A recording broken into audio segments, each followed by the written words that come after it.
Welcome to Gen Z. I'm your host, Megan Grace.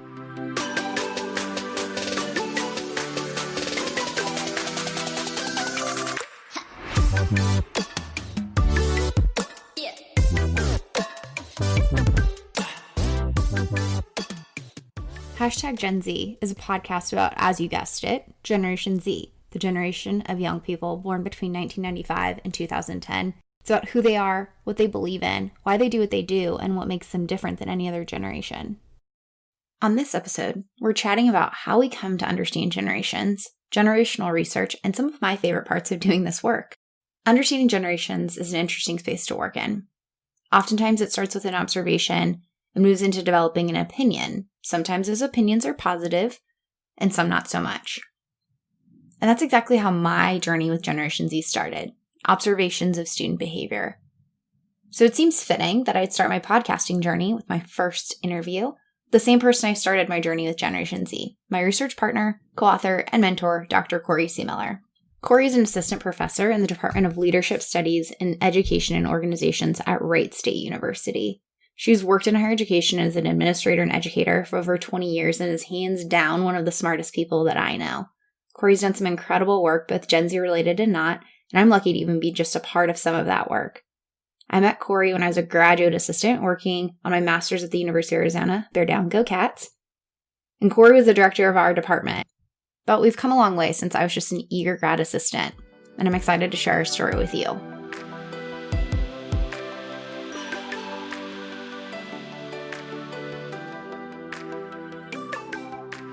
I'd like to welcome my first guest to Gen Z, the podcast, Dr. Corey Semeler. Corey, welcome to the podcast. Really excited to chat today about something we both very passionate and care a lot about. Well, great. Thanks, Megan, for having me. It's fun to actually have a conversation about kind of our journey, where we came from and what our thoughts are, because we spend so much time talking with each other about, book writing and speaking and everything that sometimes we don't even have the time to sit down and talk about the things that really drove us to the work that we do. So this is really exciting to be a part of this. It is. It's fun to kind of look back and reflect, even though it doesn't feel like it's been that long. So much has happened. And it's funny, like we do talk almost every day. I feel like I talk to you more than I talk to my parents. Don't tell them that. They'll probably hear this. So let's just dive right in on this fun, reflective journey. I know I get asked this quite often. I get asked how I started researching and writing about Generation Z. I think a lot of people are just, it's not your traditional career path. Let's just put it that way. But I would love to hear from your kind of point of view. I know I have mine of how we started this journey and really how this party started with Gen Z. Well, it's funny because it's been just almost 5 years since my initial interest in this. It was the summer of 2013. And, Megan, as you can remember, we would spend many summers at our former institution out recruiting students for our leadership programs at our summer orientation. And I just remember that summer was different. I mean, I had done this for over a decade, and I was like, something is just different about this group of students that's coming to our table, asking questions, the kinds of questions they were asking. Something just kind of struck a chord with me that just felt like a different group of people. And while we know that, generations don't, have a real hard and fast start and stop date, really, we do know that, there are characteristics that really define their behaviors. And so what was interesting was that I was so kind of taken aback by how different they were that I went and looked it up. I went online and I started Googling anything I could. I tried to find, is there a, full moon happening? I could not figure out what was happening. Is Mercury in retrograde? Like what was happening? We don't know. Right. Exactly. I mean, I tried to look up everything I could, and I did come across some information about generations and a breakdown of different age groups. And I noticed we were ending what was deemed to be the millennials at the time and starting this new generation, which the placeholder name at the time was Generation Z, which we've come now to use much more frequently. But it was interesting to start looking up a little bit about who these youth were, because they were, at the time, 17, 18 at the oldest. So that would have made them coming to college. And some of the things that I was reading about were really describing the students that I interacted with. And so I did as much research as I could online, which was just really putting together youth reports and Pew data and market research stuff that was out there about really how to sell stuff to kids, and tried to make meaning of it about, okay, what does this mean when they come to college? And I remember putting together a handout for our staff and said, we've got to talk about this because we got to be ahead of the curve. And at that point, it was more interesting just to help us in the work that we do. But I had no idea at the time, even with that interest, that this would turn into kind of a long-term career path in so many ways of discovery around this particular generation. And I remember, Megan, you were really eager at the beginning to say, hey, I want to jump on board with you on this. I'm really interested in this as well. And I remember early meetings with you and I where we were planning on, putting together our own study and figuring out what does this mean for higher education now that they're actually here. And so I know that it wasn't, it was pretty shortly after I had gathered some stuff that you had jumped on board. And I know the rest of our staff kept thinking, okay, well, here they go. This sounds fun for them. And we were like, all right, this is really interesting. Don't you think this is so fascinating? And then the story kind of unfolds from there. But that was my recollection. I think that the story is writing itself because we can't really, as much as I wanted to get out in front of this generation at the time, we're always a half a step behind because they are shaping our research. They are shaping our speaking and our writing because of the things that they do and the way that they see the world. And so we have a lot of work to do, always kind of trailing behind them with our microphones and video cameras and saying, what do you think? What do you think? And it's made for a very interesting journey. Oh, I agree. And talking about our journey together has been so interesting because people always ask how did you get involved in this? And I'm always like, oh, I just raised my hand in a staff meeting and here we are. So it's like, always say yes to something. You never know where it'll take you. But you started to kind of touch about our research. And I think our research is fascinating. And when we started our journey with Generation Z, I was so averse to research and here we are and now I live for it. But I think we do get some questions about where our research comes from. So I'd love to talk a little bit more about that. And you're really good at kind of summarizing our studies. But generational research is just fascinating to most people. They love to be able to categorize and they love to be able to describe things that they're observing in a very digestible way. And I think that's something that we've started to provide through our research. And I can say from my perspective and experience, it's been an exciting ride working on generational research. You hit it right on the head that it's always changing and we're getting more and more research coming out about this topic. And to date, we've conducted 2 of our own studies on Generation Z, which has been so cool to be a part of.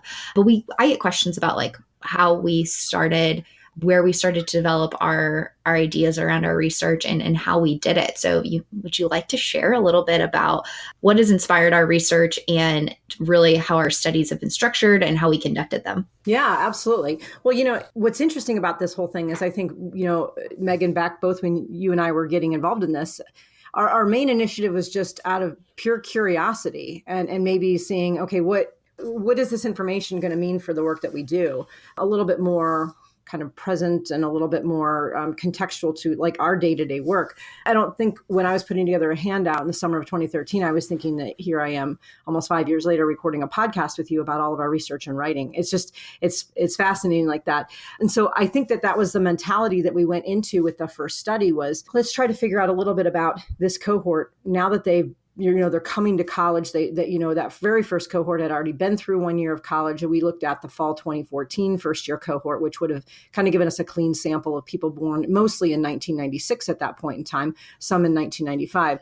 But I remember going into that our goal wasn't necessarily to, get 100,000 respondents and create this massive data set for everyone to make judgments about Generation Z. It was simply to see, is there anyone out there that would be willing to send a link to their students in this age group so we could just find out more than we know? I mean, that is the purpose of research. And as a researcher, I've learned that knowing even a little bit more than we did before is so helpful than not knowing anything. And our first study, we were the very first people to say it. We had 15 institutions, not broadly representative, nor highly generalizable. Our sample was under 1,000. Yet, when you compare it to many of the market research reports out there, it was actually bigger than many of them at the time. But still, we weren't claiming to make some kind of huge sweeping generalizations. But what we were doing was trying to figure out, what is different maybe about this generation.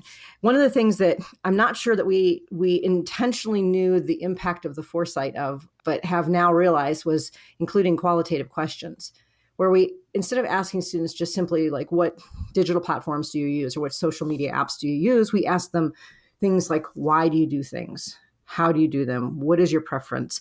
And we really got to hear the hows and the whys behind their stories. And so by the time we ended up writing our first book, although our research and our quantitative research played into that, just like many other studies, we accessed dozens and dozens and dozens of other studies of quantitative research. The really interesting thing was that when you put all of these next to each other, these small studies, like our study, in addition to a number of other studies, they were all saying much of the same thing, which as a researcher, that's kind of the golden ticket, right? Is you find themes across all these studies. Well, at the same time, we had gotten a data set from the Higher Education Research Institute at UCLA to get their fall of 2014 first year student of the students who take the SERP survey. And we had them narrow it down to just students who were born in the Generation Z age range. And so that yielded us more than 150,000 participants in that data set, which had many of the same kinds of questions other studies, including ours, were asking. And so when we were able to lay them all next to each other, including that SERP study of more than 150,000 respondents, again, we found so many themes. And then our qualitative data was able to explain those themes, to give voice to the students that were being studied across all of these studies. So for us, I think that qualitative piece has been really critical. So much so that when we decided to do our second study last spring, it was fall 2016, spring 2017, we ended up basically doing mostly qualitative. I mean, we did ask some quantitative demographic questions at the beginning, but we asked 7 open-ended questions just about their perspectives and of life. What motivates you to get up in the morning? What issues do you see that your generation will face in 30 years? And we called it the Stories Project. And some answers from some individuals were very, very short, and some of them were incredibly long. But we were able to get 50 different colleges and universities across the United States. And we had a couple in Canada and one in Mexico actually participate in our study. So it was considerably more representative than our first one. And, we were, depending on the responses, we were looking at, thousands of stories of these students put forth. So for us, that qualitative piece is really what I think sets us apart. There's a lot of great quantitative research out there and already preset data sets, the General Social Survey, and again, the Higher Education Research Institute information. All of those things are out there, and we didn't necessarily need to completely replicate that quantitative piece, but the stories behind these students' perspectives are fascinating. And some of the things that you would determine from just reading the quantitative results are completely explained differently when they start telling the stories behind why they see things a certain way.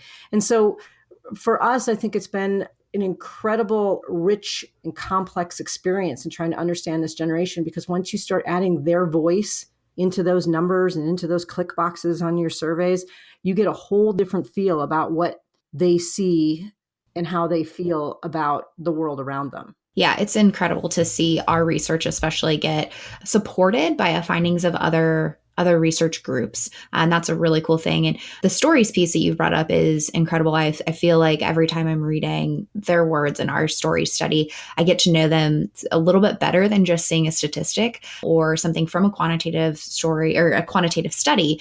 And that's a big piece of, the inspiration behind this podcast is understanding the stories of Generation Z even further and giving them a voice. And I think that's a huge piece. And that kind of moves into, we're going to talk about understanding generations in a little bit, the individual nature of people within a generation. But as you've mentioned, we have a ton of data, and we're really lucky for that, to be able to have that within our work and be able to share that with other people. And I know that I've got my favorite piece of data that we've collected over the years, but I would want to know, do you have a favorite finding from our research? Yes, I do. It's funny because this has been just such a fascinating finding for me.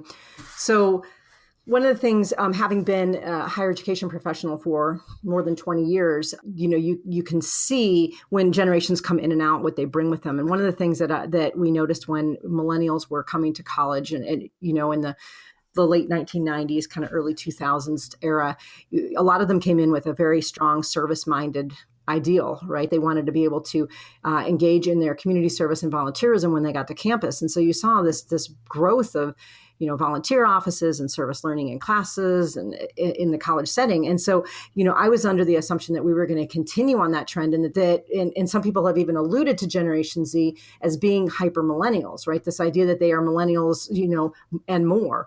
And I was thinking that okay, if millennials volunteer 10 hours a week, then Gen Z is going to come in and want to do 20 hours a week. But what ended up happening was one of our findings that we not only did we get in the research, but we've seen in practice is that they're really more of a social change-minded generation and less of a kind of a service-minded generation. So they would rather eradicate the underlying problems facing their communities than go in and actually address the symptoms of those.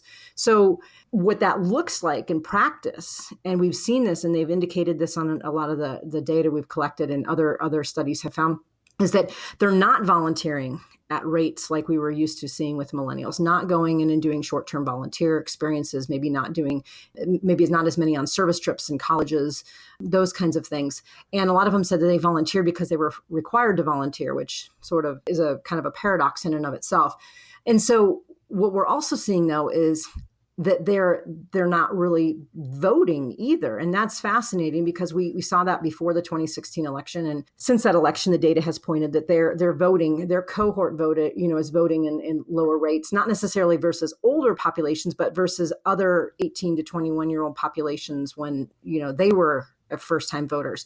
And so we're seeing this, and it almost looks like if you look from just the outside, it looks like a lack of civic engagement. But again, going back to this idea where we're hearing their stories and their perspectives, we're finding out what is really going on. It's not that they're not civically engaged, they're highly civically engaged. They're just going about it in a very different way. You're seeing, you can see in the news almost every day, some youth inventing something, a life-saving device or a medical procedure or whatever it might be, even a coffee mug that charges your cell phone. I mean, all sorts of really neat inventions are coming out of this particular generation. You're also seeing a lot of entrepreneurship, a desire for them to want to work for themselves or create socially responsible businesses. And so that in and of itself is civic engagement. They want to address the social issues of the world, not necessarily by volunteering or voting, but simply by entrepreneurship and invention. But what's been interesting to watch, and we sort of have figured this out along in some of our early studies, was that this generation at the time didn't really have a particular issue to rally around. They've inherited social issues from their predecessors.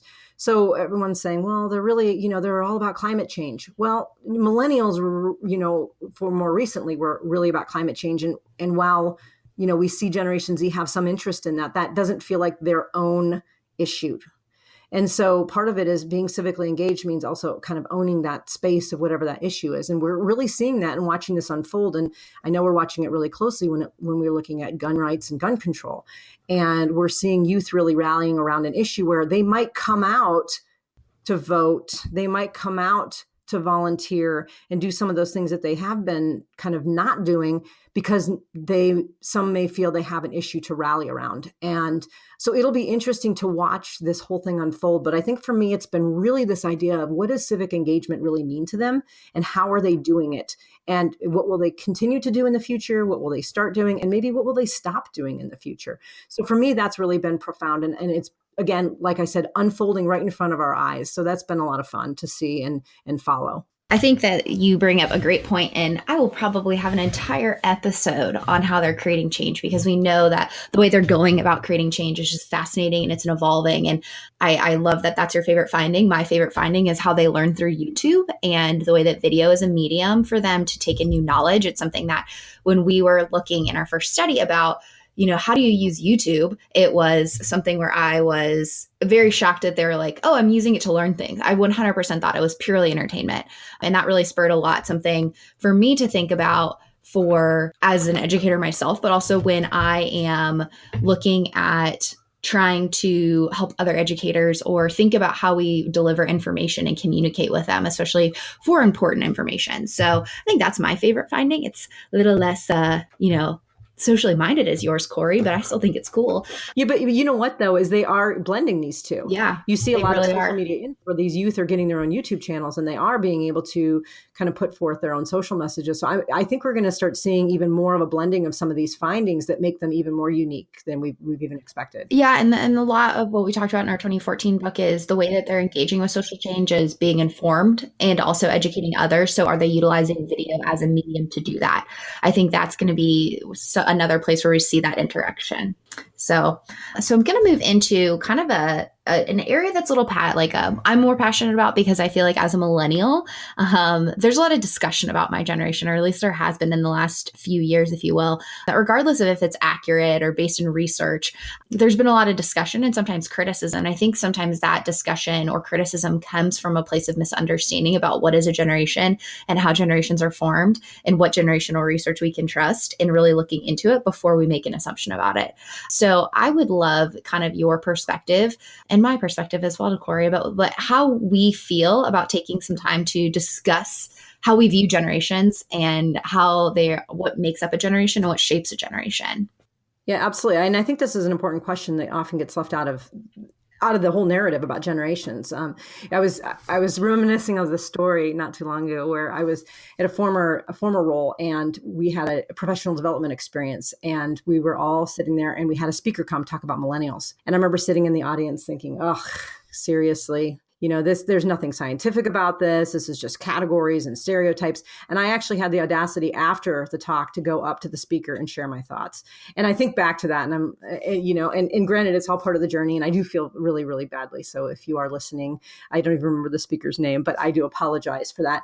But, it's all part of this journey of kind of understanding what generational research even is. And it's been spun in so many ways to be this kind of trendy, kind of niche, fun thing to talk about. And so people have made everything from memes to archetypes and categories and all these things around it, which make it really digestible. In some ways, that's been excellent. But some of these, not all of them, but some of these, flashy reports and funny blogs and whatever it might be are not really grounded in anything empirical, and there's no real data behind them, or they're taking secondary sources from somewhere else and spinning it to be in a particular topic area that they want to write about. And so what's happening is, in some ways, what people are consuming is not necessarily what people are producing in terms of generational research, because just about everybody has their take on it. I mean, if you want to see this, literally Google the word millennials, and you're going to get so many hits about everybody who has their own take on it. And while this has made it fun and interesting and in some ways relevant, it's also made it really hard to be an actual researcher that it works with like really sound methodology behind the scenes to try to actually understand a demographic. Because at the end of the day, generational research is really just demographic research. It's like taking a population of people and studying who they are. It could be, people who live in Arizona, and you do a study and you look at the people who live in Arizona. That's just a population of people. We do that all the time with research. But as soon as we do it around age, people get skeptical about it, or they get super excited and want to stereotype and then make fun reports and little, caricatures of different groups of people. And really where generational research lies is in a different space. It's just yet another way of better understanding a group of people. The difference, though, and this is what I find fascinating, is that generational research studies both age and stage. And so unlike looking at maybe people who live in Arizona as a group, that's a fairly static group. We're looking at potentially people who are late teens, early 20s that fall into this particular date range, but we're looking at them in the context of this time of their lives. Now, if we were to follow them all the way through until they're in their 50s, they're going to look really different, even though it's the same exact cohort of people. And so that's where it gets really, really tricky. But it also gets really fun because you can follow a group all the way through their progression, or you can compare cohorts. This is a great, a lot of people do cohort comparisons where we look at maybe 18 to 21-year-olds today versus 18 to 21-year-olds 20 years ago. and what are the differences and similarities. So I think that what's really key here is that as people are consuming this data, and that's what we do, is we consume the information, is really understanding where does the information come from. A lot of times, even in our own work in trying to write our books, where we include lots and lots and lots of other studies, our books are not just about our own studies, but lots of other studies, is once you start to look at the methodology behind it, you say, okay, well, this was a phone poll of 167 kids, and they all happen to live in Philadelphia. It's like, okay, well, maybe that isn't, the findings from that are not really more generalizable, but the flashy report makes it look really, really good. But the data behind it isn't really grounded in like a methodological approach that we would use to kind of look at a larger sense of this particular generation. So it's been a challenge, I think, for us, because we really want to be out in this space about generational research and speaking and writing, but we're faced with a lot of skepticism, rightfully so, because there's a lot of stuff out there. And we even know that our own methodologies have lots of limitations. We even address that in our Generation Z Goes to College book, because I think it's any methodology that doesn't have a limitation is probably not accurate. I mean, every methodology has some type of a limitation. And so I think it's really important as we consume this stuff, and even as we produce it, being responsible generational researchers, is being very, very upfront about what our methodologies are, and then even thinking to what extent do we feel like we need to have a certain number of people before we can even report on something. Having 100 or 200 people might not be as methodologically grounded. So as you can see, Megan, obviously you and I have talked quite a bit about this. Yes, we have. And I find it as both a frustration and, but what we're doing is we spend a lot of time on the research behind what we do. And we pride ourselves on our robust methodologies to the best that we can do. So, but my call, my final piece of this is my call to others who have an interest in generational research is, thinking about how you might go out and engage in responsible, ethical research around this generation and reporting it in ways that are going to be helpful and useful for lots of people. And I call to more of you who might be out there with that interest in doing this as more than just kind of a one-time thing, but actually really looking at this generation deeply. We could certainly use more folks in the field that are looking at Generation Z, because the millennials have been very studied, and we definitely need some folks who are interested in studying Generation Z. Yeah, if you want to join us, come. It's a party. No, I think that's a good point, is we always have our own bias on our research and how we design our studies. I think from our perspective, like we're always looking at how do we create better educational environments, and whether that's in a classroom or in a workplace or whatever that looks like. Just naturally, we're educators, so we're always going to have our own personal bias on the research we're doing. But I think that's something that we take into consideration as we're looking at other people's research, whether that's coming from a marketing standpoint or it's coming just from a demographic standpoint. So you summed it up really well, Corey, of looking at generational research. It's so fun, it's so fascinating, it's so interesting to learn about large groups of people and how they're behaving and what's motivating them. But we do have to look at it with a little bit of skepticism, looking at a little bit of where's the methodology coming from? Where's their motivation and inspiration coming from? So I think that that's an interesting piece of it, because there are a lot of people working in the generational space, and some of the research is great and some of it not so much. And so I think that that's some great advice that we can give listeners and we can give readers of our research and other people's research, that, we have to think, where is it coming from? What's the motivation? And is this truly representative? Because we see a lot of generational research that'll be like, yes, my one 15-year-old cousin told me fill in the blank piece of data. And, we can't make an assumption about an entire generation based on one 15-year-old. They can give us a good pulse of that and start to be a good observation of it. So it's blending of the quantitative research and the qualitative research to paint a truer picture, I think, is what I know that I am very motivated to do. And Corey, I believe you're in the same boat. But is there anything that you think that people need to be cautious of, when they're looking at generational research? I think the first and foremost is before you even read the report or read the story, look at what the methodology is. I know that a lot of people will you can find stories online, and it's like a really catchy title and it's interesting, and you're reading through about Generation Z, and sometimes you'll be lucky enough to find a hyperlink in there that says, according to the recent study, and that's hyperlinked. Just skip right to the study. And I appreciate the writers, and many of them are spot on, and they've done a really good job interpreting the study, but you also have to remember that every single time that you allow someone else to interpret data for you, there's always going to be a bias, no matter how good they are at it. So click on that. It's just like basically a cheat sheet. You click on that and it'll take you right to the study, and you can find the results yourself in many cases, or at least the write-up of them from the agency who did them. So I think one of those things that I caution people on is just don't take things at face value and kind of look a little bit further. I mean, one of the things that we have with our Generation Z Goes to College book and our Generation Z Leads book is we have both a notes section and a references section. And we encourage people to go and look at the primary sources that we looked at, because it is important that while we have tried to sum up things, that you are able to see what is actually there and how that might apply to the work you do. So I would say, always go and look at the source if you can. That's going to give you the best data. Yeah, well, and Megan, you were bringing it up earlier, is this idea of bias is who's writing the report and what do they get for it? And I, again, this comes from bias, all sorts of looking through the lens of bias, but look at who the authors are or what agency it's coming out of, which leads me to the point of a lot of people who are writing about generational research are doing so in the context of working for an agency in which they want to sell things or basically put forth their own agenda, which is important because, I mean, as an organization, you need to do that. You and I are freestanding researchers. We don't have a stake in the game working for any organization. And so you might see a restaurant put out a report about how much Generation Z likes their food over other restaurant food. You have to take that with a grain of salt because they have an agenda. And it's important to remember that because every writer has an agenda. And I'm not picking on these groups. They are doing exactly what they need to be doing, but we all have our biases. And so it's important to think about who the authors are of these reports as well. I agree. It's really interesting to see. It'll be like, yeah, Burger King put out a report about how much Gen Z loves Burger King.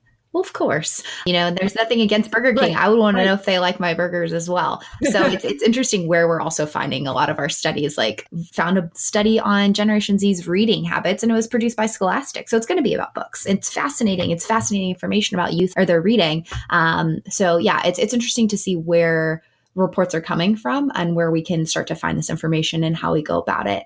And so kind of want to move into talking about why we love talking about Generation Z and why we love learning about Generation Z. I think personally, it's been fascinating to not talk about millennials for once. And maybe that's just a little bit self-serving and very me generation to do that. But Corey, what do you love learning about Generation Z? Why do you love doing this work? Well, I love it because I teach them. So they're in my classrooms. I work with them in different campus roles. And I even parent a Gen Zer. So I have a vested interest in this particular generation. I mean, as I do with all generations, but this particular one is just so fascinating to me. And I like the shift in mentality. We've seen something a little different than we've seen before. And it's been fun to kind of, in some ways, grow up with them. And I'm just inspired. I'm inspired by them. And I'm constantly, as you know, Megan, I'm constantly forwarding you articles about things that Gen Zers are doing. I mean, I forwarded you one just yesterday about, how students are, dealt with the walkout. And I think it's really, really interesting because every time I read about them and what they're doing, it's like I get excited and I want to do that too. I want to follow them in some ways. And, that's youth in general can be very inspirational because in some sense their naivete and their fresh look at the world. I mean, I get that, but this generation just feels different to me. And I'm surrounded by them in so many aspects of my life that it has just been so interesting to, like I said, just literally grow up alongside them. And so, of course, I love to talk about them at every chance I get. And even further, it makes it so fun to talk about because not a lot of people are. I mean, there's more stuff out today than ever before, but we've talked a lot about millennials. I'm a Gen Xer. We didn't get talked about quite as much because we weren't doing a lot of generational research at that time. But I'm sort of fatigued a little bit and ready to talk about a different group of people. And so that's been also really a lot of fun for me. It's just kind of jumping in and saying, what do you mean you've never heard of Generation Z? That let me tell you about them because they're really, really a neat generation. I agree with you. I think that they're just fascinating. And maybe, again, it's probably coming from, thank goodness we're talking less about millennials. But I think a lot of what I love talking about Generation Z, it comes from the fact that I think there's an interesting synergy around this group. And something we write a lot about how older generations have influenced it and really set a stage that, they have the social minded passion for making the world a better place that is similar to millennials, but they also question authority similar to Gen X. And I think that it's really interesting to see a synergy of this all come together. And then you couple in technology and the tools that they have afforded to them to really do incredible work. I mean, there's times when I look at members of Generation Z and I'm like, wow, you're so much cooler than I was at 19, or I would never have dreamed to utilize my high school years to be addressing a social change in my local community. And I think that there's this level of confidence that I am just so amazed by, and not even in a, wow, you're overly confident. I wish I had that confidence at that age. And I think that's what fascinates me and makes this work so interesting. But also I joke, like, I'm spreading the good word about Gen Z, because I think that when we start to look at a generation in a more positive sense, in a way of like, how do we harness their strengths? It allows older generations to put these younger people in a place for them to thrive and make positive impact in our world. And I think that's just an interesting conversation that I'm excited to continue to spread with the podcast and spread with our work and our research and talking with people all over the place. And I think that's my favorite thing about the work that we get to do. I absolutely agree. And, it's interesting too, is that, one of the things that I know, Megan, you and I get a lot of questions about, or even sometimes a lot of challenges about, is that we have too positive of a view of this generation. And that, there are downsides, just like every generation. And we do write about those and we do speak about those. Those are absolutely important to address. But at the same time, I want to feel refreshed and inspired by them, because that helps us leverage their talents and their capacities to do good. Rather than continue to talk about yet another young group of people who are ... And so for me, by kind of shifting into this kind of positive thinking around them, I feel like we can harness that, just like you were saying, harness that. So maybe some of their weaknesses or things that we might need to support them can be things we can address just simply by viewing them in positive ways. And so by having that outset in the way that we really look at this generation has helped us in being able to communicate to others that, hey, give this group a chance. These are really inspirational, motivated, engaged young people that want to make a difference, and let's all work together with them to be a part of that. It's this idea that criticism of an entire generation has never really changed to the behavior of an entire generation. There's a ton of criticism around millennials killing industries, millennials doing this, that, or another, and it hasn't changed the way they're going about their behaviors. And so I don't know how far criticism will help us as older generations trying to engage a younger generation. Like, we all exist in a multi-generational world. Each of our generations has a unique culture. So we can't go about criticizing it. It's not going to change it. I don't think that an article saying that, Generation Z, fill in the blank, is in whatever negative aspect about them is going to get sent to every member of Generation Z, and they're going to stop doing that. I think that it's a matter of how do we recognize those differences, and how do we find a way to work and bridge a gap between those differences. So that is probably my favorite part of being able to do this work. And Corey, I can't thank you enough for coming on and chatting about our research and our journey and our story. And it's just beginning. And that's an interesting thing to say, because we've been on this train for 5 years.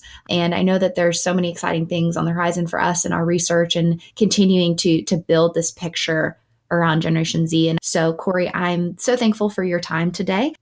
Thanks, Megan, again for having me on. I really appreciate the time getting to catch up with you like this. Yeah, I mean, we talk every day, but this is kind of fun. Yes.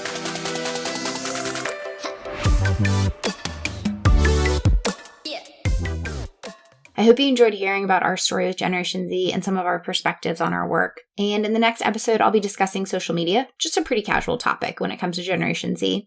But I'll be chatting with one of my favorite content creators, Natalie Rizzo, one of LinkedIn's top student voices. There is so much more fun to be had, so don't forget to subscribe so you can stay up to date with new episodes and new content coming your way, because you don't want to miss anything.